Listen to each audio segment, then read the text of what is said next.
I'm Peter Townend. No one really ever calls me that. It's PT. Born and raised in Australia. I was the world champion in 1976, so that's dating me.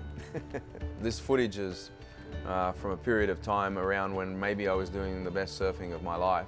It was just after I'd been world champion and had finished doing the movie Big Wednesday.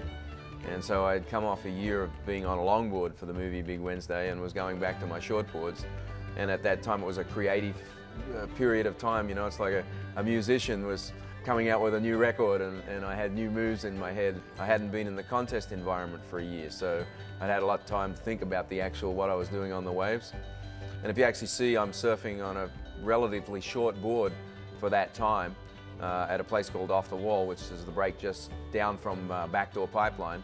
You see I'm actually falling quite a bit because I'm trying new maneuvers. There was a maneuver I was developing at the time called the layback, where you throw your arm back behind here and you kind of look like you're falling down, but you actually come back up again. And you can see I'm trying to attempt to perfect that maneuver. So I was in a very creative period of time in my surfing, and to me it's my favorite footage of myself from what I consider the heyday. You know, I'm one of the 70s guys. You know, we were really the birth of what is today, you know, modern professional surfing with the, you know, Kelly Slaters and Andy Irons, and I mean, it started back then, that whole concept of going around the world on a world tour and declaring a world champ. Like the tribal elders in old cultures where the older generation passes down to the younger generation, the right way to get out, how to catch the waves. Because when I was young, the little guys at the beach, the young guys, were kind of looked after by the older guys. And I think we can teach the younger guys to also respect the elders a little bit more and listen to the storytelling. I think one of the great things about surfing and what made Step Into Liquid special is the storytelling. And I think telling stories is a great way, you know, of the great days, of that day at Waimea when the Smirnoff was in 30-foot surf, and you talk about how big the waves were. Kids don't forget that stuff. The older guys owe it to surfing to tell the young guys something, to help them out. I know when I was a kid, and I was fortunate enough to run into Jerry Lopez early in my career, and I was learning how to ride tubes, and I could get in, but I wouldn't get out. He said, you know how the tube is a cylinder?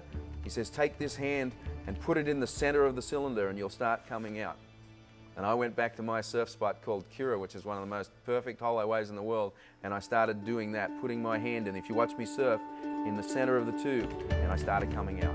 You know, I'm still out there on my shortboards.